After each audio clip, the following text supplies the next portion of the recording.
आपण आता आहोत पांडेश्वर मंदिराच्या इथं आणि इथं आपल्याला एक दुर्मिळ असा इथं एक शिलालेख आपल्याला सापडलेला आहे.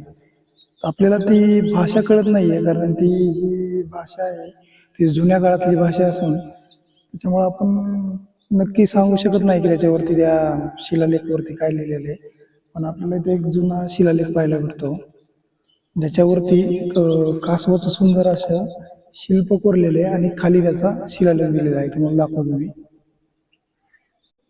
हे वरती पाहू शकता कासवाचं सुंदर असं शिल्प वरती कोरलेलं आहे आणि त्याच्या खालतीच म्हणजे दुसऱ्या साईडला हा शिलालेख इथं कोरलेला आहे. ह्याची भाषा आपल्याला समजत नाही नक्की काय शिलालेखमध्ये लिहिलेलं आहे. पण ह्याचे जर जे जाणकार आहेत की ज्यांना हे शिलालेखची भाषा वगैरे कळते तर त्यांनी नक्की आपल्याला सांगावं की हे जी भाषा आहे ती आजच्या भाषेमध्ये याचा अर्थ काय होतो ते नक्की त्यांनी सांगावं.